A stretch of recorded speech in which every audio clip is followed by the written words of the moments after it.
Hello. How are you? This is Els Kimney from Bemis Crafty Corner. And today we got a project. We're going to do this. It's a giant ticket. It's a giant accordion ticket. So we're going to be doing this. It's pretty easy, pretty simple to do. But it makes for a great space to be able to, tuck stuff in to a journal and use a little bit of space to have a lot of journaling space, okay? So I would say this is probably a beginner's project. And I'm going to get you a supply list, and I'll be right back.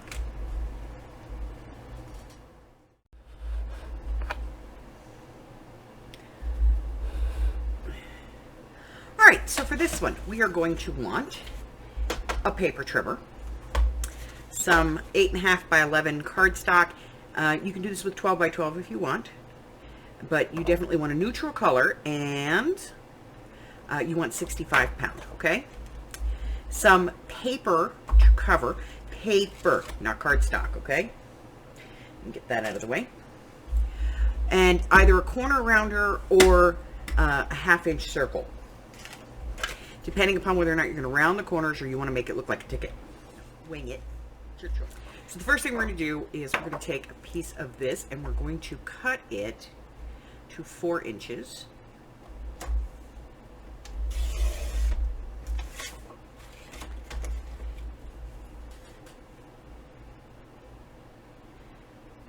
And we're going to make 2 strips at 4 inches. And then we're going to cut on one of them, we're just going to cut off a 1/2 inch. So we want it to be 10.5, and this is 8.5 by 11. And then the second one, we're going to cut at 5. Okay? So that's left over. That's it for that part. Now we're going to get out a scoreboard and some scoring tools, and we're going to go ahead and get this scored. If you don't have that, you don't need it. You can use a ruler and just, okay? So, go ahead and get this out of the way. I'll be right back with the scoreboard. On the large piece, we're going to score it 2.5. We're going to score it 5, 7.5, and 10. And then on the small piece, we're going to score 2.5.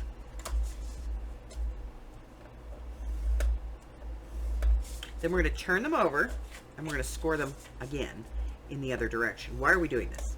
We're doing this because this is an accordion fold, and that means we're going to fold this in either direction. So we want to make sure that we've really loosened up the fibers here, okay? No more scoreboard. That's it.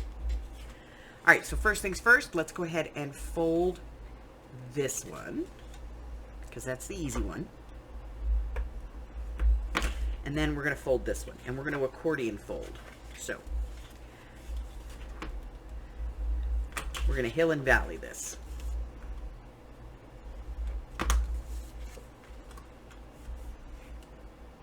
Now, if for whatever reason, you want to just have 4 panels, then just take the 1/2 inch off and have 4 panels, okay? But if you want to have 6 panels, which is what I have on here originally, then you're going to just glue this 1/2 inch to the back of the other one. Okie dokie. Easy peasy. I'm going to match this up end to end, make sure that it doesn't protrude. And then I'm just going to hit that with my bone folder just to flatten it. And now I have my 6 panels. Okay.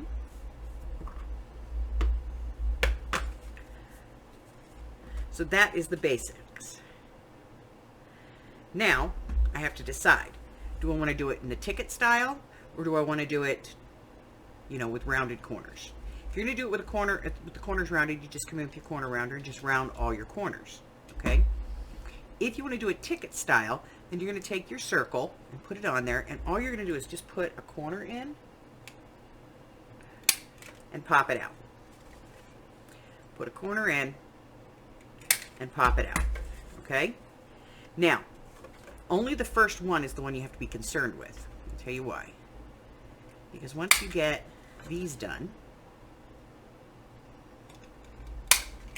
as you fold each level, it's going to show you where it needs to be.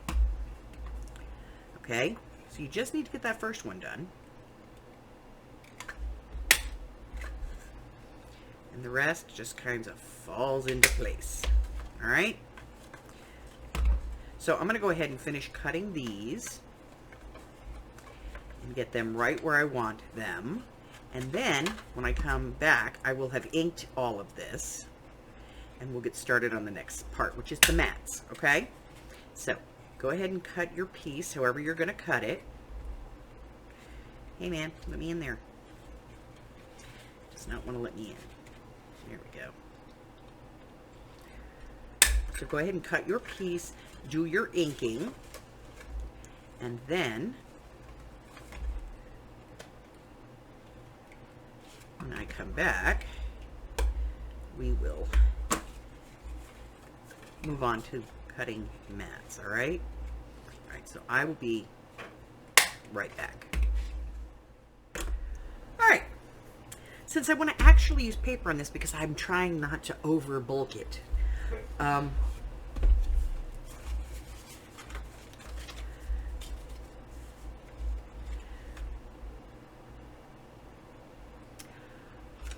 going to be using this. It's very hard. Let's be honest. Scrapbook paper, for the most part, is not designed for junk journalers. It's all cardstock. It says paper, but it's not. It's cardstock. And we really don't use cardstock, you know. It makes it too bulky. So we have this one, which is the Maps, Text, and Ledgers from DCWV. And what I'm going to do is I'm just going to, you know, I'm just going to come in here and I'm going to pick a couple of pages. So let's see. We'll start at the back.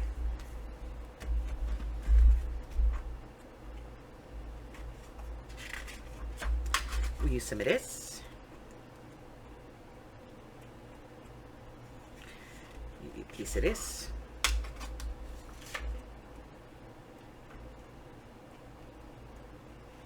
Ooh, maybe a piece of this. I like that.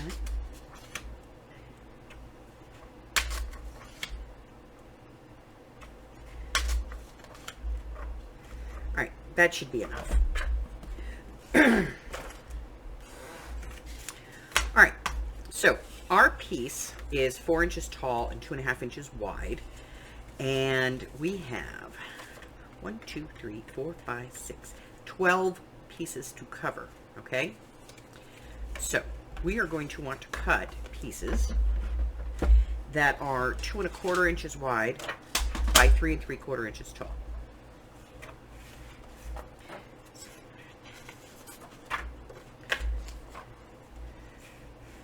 2 1/4.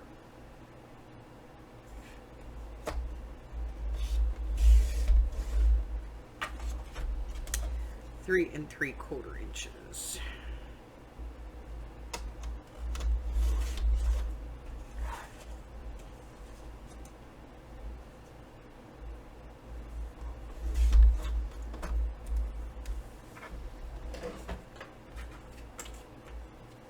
All right, we're going to cut 12 of these. All right, once I have them all cut, the next thing I'm going to be doing is I'm going to be either rounding the corners or, you know, making them look like tickets based on how I did the original piece. And then I am going to ink these. Okay, so I'm going to get these all cut down and inked, and I'll be back. Once we have all of these cut and inked and all of that stuff, we're going to start applying them. And we just want to make sure that we don't put two of the exact same ones next to each other, because that would be bad. No, it wouldn't. It would be fine. But you do want to put a little variety on here. If you're using one kind of paper, fantastic.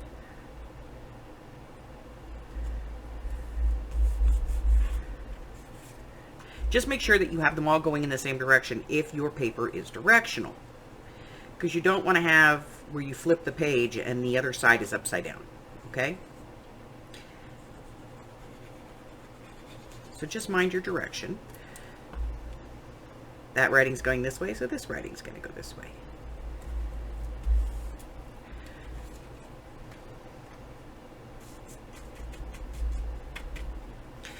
I think I'm going to do one of these.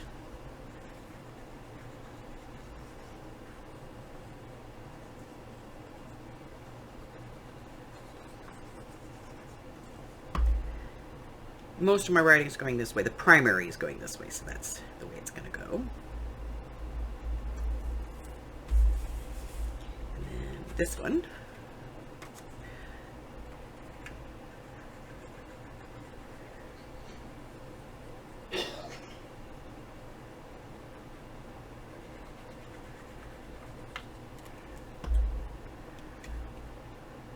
Here. And I'm just going to keep doing this, and then once I have this all done, I will turn this over and do the other side. Okay, so again, I have my pieces laid out so I can kind of, you know, gauge that I'm not putting the same thing next to each other. And if I need to cut something else to make it work, then I'll do that. All right, here we go. Let me put this one here. Now, in order to keep from going samey, I don't want to do this one.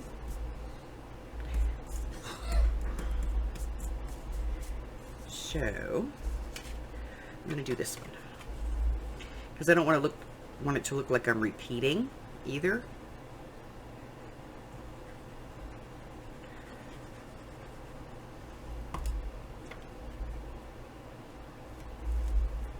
And that's just my personal preference. All right, so now that I have that, I'm going to turn this over and I'm going to put the rest of these on the other side, and then I'll be back. Okay, so now I have these all matted. Now at this point, I can put writing paper on here if I want to. I could have put writing paper on like one side and put my decorated paper on the other. That's a choice. But if I just want to decorate this and have like a small area to write, I could certainly put a small bit of writing paper on each one of these. Or I could just make these all pockets and put tags in them. That's of course an option. Now, if you're making this as a make-ahead, I recommend you stop here. Just make the basics, okay? It's a card, it's ready to go, it's folded. Get a stack of these, put a rubber band on them, put them in your stash. When you want to use this, you can pull one out and use it, all right? Without, you know, worrying about, does it look like this one? Because this one to me looks vintage. You know, so things that are going to go on this are going to be vintage pieces.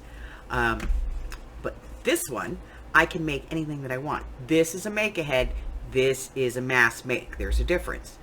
A make-ahead is something that you do and you stop at a certain point so that you can continue on. A mass make is where everything looks pretty close to the same because you're making stuff to put in a specific style of journal, okay?